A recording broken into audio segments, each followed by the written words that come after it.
To start off, this video will be based on a list Blizzard put out in Vanilla WoW that showed the stats of the 20 most dangerous NPCs based on player kill count.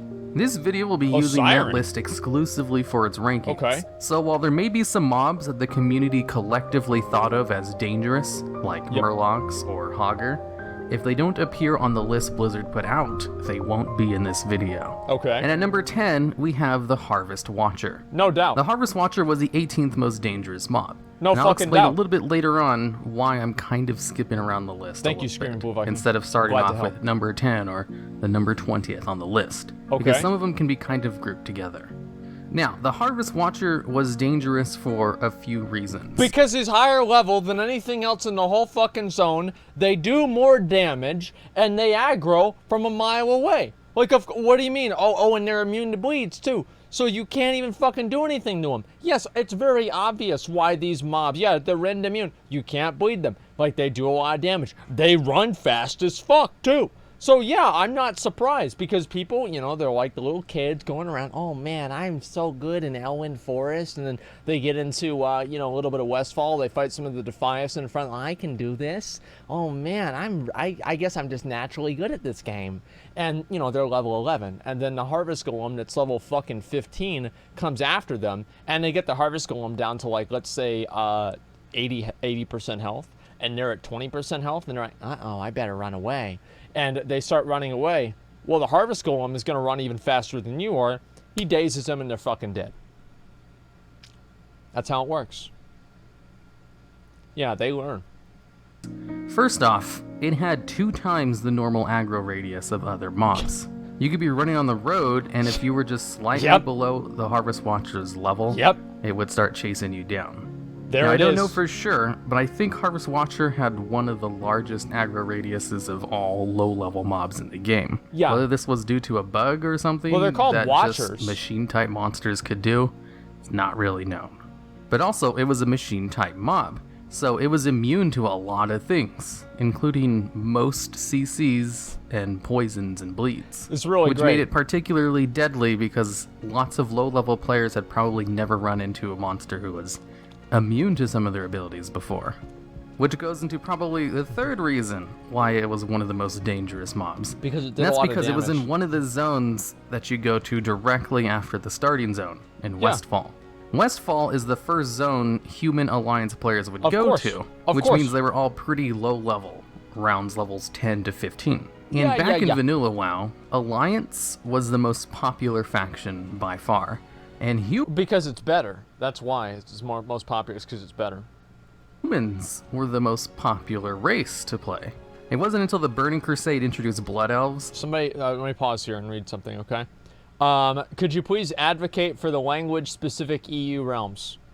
Listen, I think that they should do language-specific EU realms. Not doing it seems like a bad idea. It'll create inter-server enclaves and different micro-communities within the server, and it will make the server feel smaller and more frustrating and isolating for people that are not part of these servers' unofficial de facto language. It's going to be bad for everyone involved. Blizzard would be able to save themselves and a lot of the players a ton of grief by just creating individual language-locked servers, okay? So there you go. That the population's kind of evened out. But with the most popular race on the most popular faction going into their first zone with hard monsters, it's no reason why the Harvest Watcher killed so many low-level players. Especially with its double aggro radius and its immunity to certain abilities. Yeah, it's fucking ridiculous. And at number 9 we have the Gadgetson Bruiser, who was the 17th most dangerous mob on Blizzard's list. Yeah, I would say so. The Bruisers were the bodyguards for the high-level neutral city, Gadgetson. So they attacked both factions. If you attacked someone, if you attacked one of the Bruisers, or if you were just attacked by someone else, the Bruisers would gang up on you and kill you. You're fucking dead. And since the mobs would root you and swarm, it was really hard to run away from them, so it was basically a guaranteed death. And part of the reason the Gadgetson's Bruisers killed so many people it was ridiculous. is because for some reason, on PvP servers, a lot of people like to PvP in Tanaris. For whatever reason, like, people will attack me, look in game. I feel like, listen, I feel like I'm a dad, and I've got a bunch of kids, and they keep showing me stupid-ass fucking things that they draw pictures of, And every single different time after the first time, I have to pretend like it's special again. Nice job. You guys wrote layer. Good job. I'm proud of you guys. Write dicks. Yeah, write dicks, and I'll be proud of you, okay? And Gadgets On specifically. If you were standing around Gadgets On and someone attacked you, then the bruisers would also kill you and the person who attacked you. They only killed the player it was really that was easy attacking, to grief I'm pretty people. sure. Also, if you were losing a PvP fight out in Tanaris, you could just run 2 Gadgets On, and the bruisers would kill both of you, and you get a nice revenge kill. That's right. So the reason bruisers were so deadly in Vanilla WoW was basically because of World PvP. Number 8, Osirian the Unscarred. Now this guy is just... I don't know how the fuck this guy was so high up there, because that implies that a lot of people did AQ 20. And Osirian was fucking easy, by the way. Like, anybody that didn't know this, like, literally every single person, like, right, yeah, just a second here. If you had buffs to damage your attacker like thorns, they'd turn on you too. Oh, I had no idea, dude. That's so fucking funny. AQ 20 was face roll, 3-day lockout, yeah, etc. But, like, literally all you had to do was bring him to the pillars. That was it. It was the easiest boss in the game. The final boss in AQ 20. And what made him particularly deadly was his ease of access for entering it, since AQ 20 was a lot more accessible to the average player than AQ 40. That's a big and true. Kind of a hiccup with one of its earlier mechanics. Osirian would really quickly enter Supreme Mode when the fight started. Yep. And in order to dispel Supreme Mode, you need to click on one of the crystals in the room. Yep. Except you had to find one of the crystals as soon as you pulled him. So if you couldn't find it quick enough, because they spawned in random locations... Here's what you did. You have the group of people, and then you find them beforehand, and you're like, okay, we're going to take him to here. We're going to take him over to here. That's what we did. So it's like you would find them before you did the fight. Hey, I mean, listen, I was just, spawn until you pull him. That's how it was on release. Oh, maybe on release it was different. By the time that I did it, we were able to do them ahead of time. He would just gain Supreme Mode and start one-shotting people. Yep. Later on, they changed the fight, so the first crystal spawned immediately in a fixed location, so you didn't have to search the room for the first one anymore. But before this change, he probably got in a lot of cheap kills. Yeah. Plus, I've heard reports that I couldn't really confirm that clicking the crystals for this boss fight was sometimes kind of buggy and just didn't work. I think that was just an excuse by people that were bad raiders that couldn't click to rationalize why they did it wrong. Why they failed at the one simple mechanic in the entire game, let's be honest. New president? Okay, alright guys. You made dicks. I'm very proud of you. Great job, guys. Hey. I'm really, really proud of you guys, okay? Great job. Incredible. Truly. Have led to his higher than average body count. And also the crystals he spawned just kind of spawned in random locations around the room, so you had to run around and look for them. And I'd assume if you were really unlucky, you wouldn't be able to find them that quickly, or his supreme buff would come back and he would just start killing everyone. Not a surprise. Number 7, the succubus pet. For some reason, the stats tracked the kills of player pets. What the fuck? Warlock, Succubus, Imp, and Fell Hunters all made spots on the list. Damn. Which is why I skipped the 19th and 20th spot and started the list off with the Harvest Watcher. Wow, I had no idea. Even though he was 18th. The fuck? Because the Imp and Fell Hunter were 19th and 20th on their list. Holy and I thought shit. it just made more sense to group him up with the Succubus, who was number 13th on that list. Yeah, she's hotter, so now, you the want to reason put the her on the Succubus screen. is more popular of a makes sense. PvP pet, which is what I assume these stats were tracking, is because the Succubus had its charm ability, which did not share a DR with fear. So it allowed warlocks a lot more control of their CC. You could keep someone CC'd for a really long time with just a fear into a charm. Or you could charm someone and then hard cast a really hard-hitting soul fire on them. Now, while the Succubus might have been the most popular of the warlock pets for PvP, the Imp and the Fell Hunter weren't that bad either. Number 6, the Stormpike Bowman and Defender, who came in at number 7th and 8th on Blizzard's I'm not surprised list. about this one Now, too. Another big reason this is I pretty kind accurate. of skipped a lot of parts when making this list is because I agree with about this. half of the NPCs on this list are NPCs from Alteric Valley. And by removing half of them, I actually kind of got a top 10 list. And this is why. Yeah, I'm not surprised about that either. I mean, the AV mobs, like back in the day, because we were all really shitty back then, I would have trouble killing those bowmen. I remember there were times I would 1v1 a bowman, I'd lose. I would fucking lose. And like, it was embarrassing, but I would actually fucking lose. And yeah, the AV is totally balanced. I know. Back then, well, listen. At least now I die to hunters and not bowmen. It's not a top 20 video. Now, the Bowman and Defender are the only two AV NPCs on this list that are kind of just like normal mobs. They're not super special ones, like I'll talk about in a little bit. But what made the Bowman and Defender so deadly, mainly the Bowman, did a lot of damage, is these were the NPCs who guarded the towers in Alteric Valley. Yeah, the Defenders were just the ground troops, and the Bowmen were the real dangerous ones. You see, the way the Alliance towers are designed makes them harder to capture than the Horde towers. And part of the reason they were harder to capture was because they were more open-ended. And the Stormpike Bowmen were positioned in a way where they could shoot you from... How's it a bowman if it's a girl? Like, look at this right here. Isn't a bow person? Or something like that? I mean, a bowman? The hell is this? The road as you ran up to the tower, and while you're running up the stairs of the tower, and while you were trying to capture the flag for the tower. They can't shoot you while capping? On the Horde so side, stupid. Once you got inside the tower and started capturing the flag, if you positioned yourself correctly, the bowmen couldn't shoot you anymore.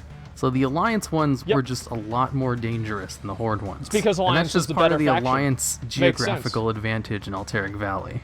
Also, the choke point to get into the Alliance home base is across a bridge. And the bridge has two towers right next to it, both filled with Stormpike bowmen, who had an absolutely incredibly long range back in the day. Yeah, look at that, dude. He's just getting killed by the arrows. On the bridge, about 100 yards away, just because they had such an incredibly long attack range. God, dude, I love this, And since this was man. a really good choke point for the Alliance to keep the Horde out of the base, the bowmen got a lot of cheap kills God, dude, this whereas is great. The Horde equivalent didn't really have a choke point like this at all. Well, it's a funny thing about the Horde equivalent right here. If you look at this base, there is literally an opening over to the right where you can just go circle around. So the Horde are so fucking bad at building bases, they leave an opening in their main base. And you can just circle around and go up the tower. And I remember I would do this all the time. And even in Wrath of the Lich King, like this has been out for like 10 years or something like that, like Cataclysm, people still didn't know that you could do that. They still never figured it out. And I felt like fucking Xerxes every single time that I circled around and attacked the Horde from behind, and I got the, you know, the upper advantage on them. And nothing ever fucking mattered. Like, this happened for a long time, and I think they ended up fixing it because it was so broken. Home base, anyway. Their choke point was at a graveyard that didn't have any bowmen anywhere near it. Now, the Stormpike bowmen having such a high spot at number 7 on the list kind of makes sense, because they could just snipe people down from the bridge. I was kind of surprised that the Defenders, the melee ground unit, made number 8 on the list. But that probably could be because of the Alliance advantages in that battleground. Number 5. What? The Defias Pillagers. What do you mean, Alliance advantages? What's he talking about? What do you mean, like an Alliance advantage? You mean like because the Alliance are better players? Oh yeah, that is true. No, I forgot about that. Yeah, Alliance are good. Yeah, they are better players. I forgot. I had to take a piss. I'll be right back.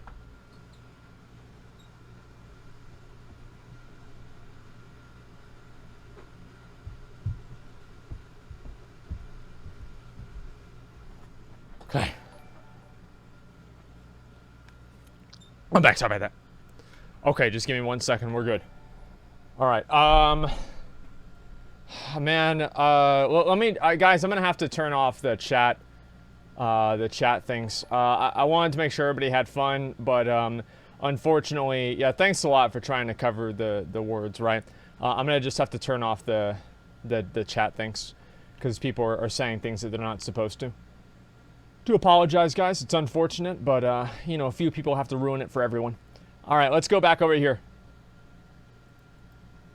Okay, let's see. Are we all good? Yeah, we're good.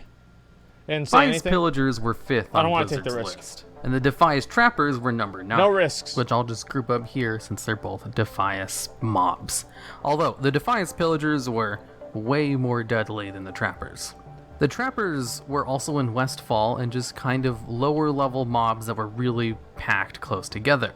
And what made them unique was not only were they packed close together and they could just completely destroy you if you pulled more than once, but they also rooted you, which made them a lot harder to run away from. And you know why they rooted you? Because of the Trappers. They trapped you. The Pillagers, honestly, like, the Pillagers do more damage with their attacks than, like, level 35 or 40 mobs do with their same attacks. Like, even elite mobs. Like, the elite mobs in Scarlet Monastery do less damage with their fireballs than the Pillagers do with theirs. It's fucking ridiculous. In addition to this, the Defias Trappers also dropped a rare item called the Large Rope Net. This item, which worked in PvP, would root a target for 10 seconds and could be used on any character that had it. What? And the Defias Trappers were the easiest mob to farm them from, but the Pillagers were the real threats. And since these were some of the first caster mobs that low-level players ran into, I've never seen that drop. They didn't really have any experience with dealing with the fact that they couldn't just run away from them, because they could just fireball them from 40 yards away. 84. Or also the fact that if they accidentally pulled another one, shit, dude. they could just attack him from ranged. And the Defias Pillagers were clumped really close together as well. It was really hard to just pull one on their own unless you were just kind of picking them off at the edges of the town where they spawned. And since the Pillagers both hit really hard and were always paired up with other Pillagers close by, and Defias looters who had this really great distinction of being a low-level mob that really loved to disarm you, which just made them even more deadly to any class that relied on their weapons. And to add to the fact that they're also humanoid mobs, which means they ran when they were low on health. So they would just pull more looters and pillagers that were packed in close nearby. And like I mentioned with the Harvester and earlier on in the list, these were all in Westfall, one of the most populated low-level zones because, well, it was the human zone, and humans were the most popular race in vanilla WoW. Rogue stealth back then, it wasn't that good. Let's just say that. It wasn't that good. All of these factors just kind of combined together to make an amalgamation of one of the most deadly low-level mobs in the game that actually beats out most raid bosses when it comes to player kills. Not a surprise. Number 4, the War Masters in Alteric Valley. The War Masters are all going to be clumped up together because they collectively take up number 16th, 12th, 11th, 10th, 6th, and 4th on... Why is the Stonehearth one so powerful? Like, what makes him, I guess, basically because he's always spawned? I mean, maybe that's it. I'm not even amazed, though. I'm not even surprised. Look at that, dude. I mean, all of those fucking War Masters is just whirlwinding people down like crazy. This is how popular AV used to be. Like, this is what people would do. Like, people said that PvP, like, PvP nowadays in WoW is, like, just this afterthought. But, like, back in the day, PvP was, like, it was a big component of the game. Obviously, the majority of the game was PvE. It always has been PvE. But back then, like, PvP was such a big fucking deal because you were able to PvP for actual PvE gear. And that's something that we didn't have any now. Well, we don't really have now as much, right? And, like, we do, but, like, the gear is just, like, replaceable and you can get it from, like, 8 different other places, too. But with Alterac Valley, everybody would get AV up to Exalted to get either the Unstoppable Force or to get the Don Julio's Band or the Immovable Object, or I think there was like an offhand caster item too. Like, these items were fucking ridiculous. And the Tabard. Yes, of course, the Tabard. Blizzard's 20 list. And one of the big reasons I decided to reorder the list to kind of clump them together. And instead, I decided if I was going to clump up these NPCs together, I was just going to take whichever one was highest on the list and use that to place them on my list. So since one of the War Masters made number 4 on the list, they're making it on a high spot on my list as well. Now, the War Masters are just the NPCs who accompany the General in Alteric Valley, and hit really hard as well. Oh, I wonder how many and Drek, either exist how many kills or disappear has. depending on how many towers you control. That's a good point. And because they fought alongside the generals, they got tons of kills in. Yeah. Which I'll get into a little bit more when I cover the number 1 spot on this list. Is it's number not gonna, 3, it's gonna be Drek? Onyxia. Onyxia was also number 3 on Blizzard's list. Wow. Now, Onyxia is one of the first raid bosses available to players in Vanilla WoW. If there's any more evidence that people in Vanilla WoW were fucking terrible, how much more do you need that Onyxia was the 3rd most deadly mob in the entire game? Alright, I mean, let's be honest. That's fucking ridiculous. You run back to the fight, those people died like crazy on Onyxia?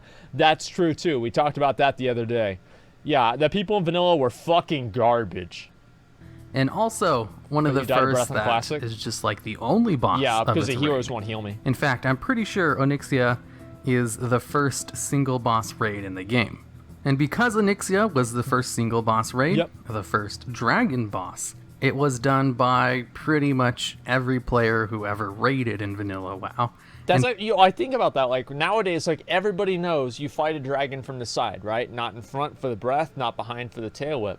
But back then, like that was like new information.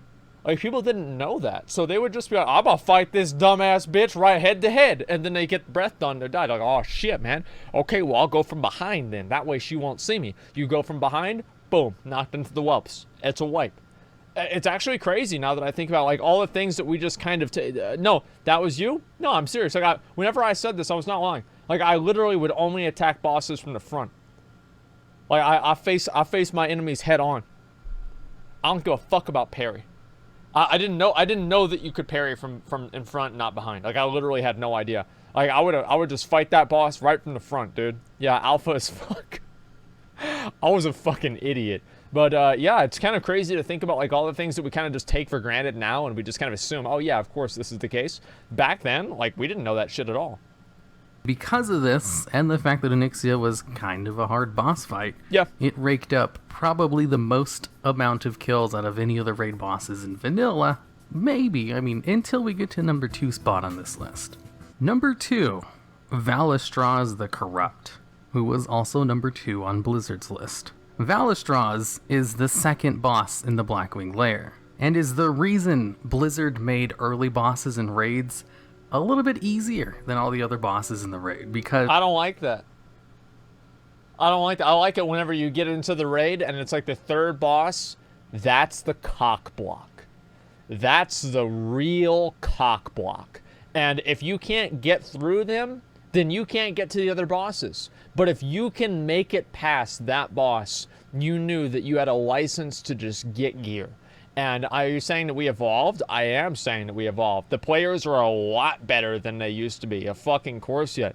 We get boosted? I don't think... Listen, if you are so bad that you need to be boosted in Classic WoW, then you should probably just quit the game and go play tic-tac-toe. Like, I mean, the game is so fucking easy. There's no way that you can do it wrong unless you're trying. Valistraz was also more commonly known as Valistraz the Guildbreaker. Being the second boss in the raid, it was an incredibly hard boss to take down. In fact, one of the hardest bosses in the game, like, ever. And because it was the second boss in the raid, it was somewhat easy to get to, which means a lot of people got to see the fight, and tons of people got to die to it. Especially since one of the mechanics of the fight basically just made sure you were going to die no matter what. You guys remember that whenever, you know, they wiped my entire raid, whenever we were doing Project 60, and some dipshit dumbass, there's literally, like, Burning Adrenaline is literally the only mechanic in the entire fight, whenever you do this on Project 60, that's meaningful. And somebody stood in the raid, and they killed everyone. It was on stream. I think it's on YouTube, even. Valistraz raked up the highest body count of all of the bosses. Not a surprise. This list was made anyway. I think this list that I'm getting all this information from came like somewhere towards the middle of Vanilla WoW or something. It was towards it, yeah, so like it's not really the most accurate thing in the world. So if you've ever wondered why modern raids have the very sane mechanic of the early bosses being easier than the final bosses, it's because of Valistraz. Before then, all of the bosses in the raid were kind of difficult. kind of like equally difficult. And it was kind of unreasonable for one of the harder bosses to be at the beginning of the raid. Maybe. Because then you couldn't really farm the raid for gear in order to down it. And that's why they moved all of the harder bosses towards the end. I like that, though. I like that. I think that's cool. Like, if you have to, like, beat this boss, like in Gorefiend, I think Gorefiend's a good example. If you beat Gorefiend in Hellfire Citadel, you are going to be able to kill the next 3 or 4 bosses very, very easily. So it wasn't just beating Gorefiend whenever you actually beat him. It was beating the other bosses and knowing it's like, okay, we fucking made it. We can do it. Now we can kill the rest of the bosses. Like, having all the bosses scale up in difficulty, I think is good, right? Of course. But I do think they should make a little bit more difficult beginning bosses. Because, like, now, like, the first and the second bosses in most raids, I mean, they're target dummies, almost. It's embarrassing. The World of Warcraft comic, I don't want to look at the comic. And number 1, Drekthar, the Horde General in Alteric Valley. Now, with half of the NPCs on this list being NPCs from Alteric Valley, it shouldn't come as too much of a surprise as one of the generals Not a surprise was the at all. number 1 spot. Of course, the Alliance General, Vandar, also did make the list. He was number 15th on Blizzard's list. I just didn't include him because I thought I would just mention him here with Drekthar, who was number 1. Now, the reason Drekthar was so much more deadly than the Alliance General is because they had to overbuff him, because the Horde, the Alliance players were just simply superior. So what they had to do is they had to make Drek more powerful than Vandar in order to actually just balance it out. And even then, the Alliance still had a 90% win ratio in Alterac Valley. I mean, it's just, at a certain point, like Blizzard, I mean, they didn't know what to do. Was because Alteric Valley kind of favored the Alliance a little bit more than it did the Horde. What? And because the Alliance kind of outnumbered the Horde a little bit when it came to population size, until the Burning Crusade kind of evened it out with the Blood Elves being added. And because both the Battleground favored the Alliance a little bit more than it did the Horde, and because the Alliance had a larger population, they got to make it to the enemy general more often. That's a bunch of shit. And therefore, die to him a lot more. That actually does make sense. And since the hardest NPC in Alteric Valley was the enemy general, shit. Yeah, of course. Since that's what you needed to kill in order to win the Battleground. And in vanilla WoW, there wasn't a reinforcements mechanic, so you could just keep wiping and wiping to the general as much as you wanted. Yeah, it was great. It's no surprise that it raked up the most amount of kills out of all the other NPCs. And it also makes sense why 6 of the other spots on this list were just the War Masters who accompanied their generals, because there was so much killing going on in those general rooms. Alright, and that's the end of the list. Now, I talked about Alteric Valley a lot in this video. Yeah, it's the best BG ever made. Some controversial things as if they were fact. But I've already made a video on vanilla Alteric Valley, which goes into a lot more detail about exactly why the Alliance had a slight advantage over the Horde. So if we're not watching that. you're really curious, I'd recommend you watch the video, and I'll have a link to the end of this one. I don't want to watch that. Now, about this remake. Yeah, this I video don't want will to be see the that. first in a series where I'll go back and remake choice videos, and even update them with new info. I plan on doing the top 10 hardest raid bosses as well, but if you have suggestions for some of my old videos you'd like to see me do an update to, just let me know. The reason I chose to do this video first was because the original one was just so bad, and the order I chose in that list was just kind of random, which made seemed fine to me. no sense for the kind of data I had to work off of. So I've always wanted to remake it. Yeah, it was fine. If you want to see the original video I made on this topic, I'll link it at the end of this so you can see for yourself why this video needed to be remade. Because the original one is just so garbage. Okay, alright, you know what? Listen. Basically, Horde are better. No, alright, listen. Here's one thing you need to understand. Is that, the Alliance and Alterac Valley have no advantage at all. They never did. The only problem was that the only advantage the Alliance had was being the faction that was comprised of the superior players, right? That's honestly the truth. And everybody might want to be upset about that. That was the advantage that the Alliance had. And they had that advantage. Wait, they had... What does this even say? Like, you guys want me to look at this? What even is this? Is this cocky? Is this a 6? And it's a spiral R? I don't even know what the fuck this is. Sorry? That's not sorry. Oh, yeah, it is. Oh, I see. Yeah, it is sorry. Okay, good job, guys. I'm proud of you. You're very good boys. Yeah, they're sorry. It's okay, guys. Sorry for what? They were putting bad words in chat whenever... They were typing bad words whenever I was in the bathroom.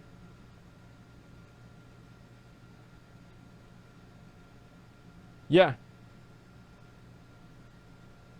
That's what it was for. What? Yeah, because they were saying the bad words while I went into the bathroom. Immediately, they started saying the bad words. Why are they saying the bad words? I mean... There's like 6 words. There's like 6 words they're not supposed to say. And they said like one of them, probably.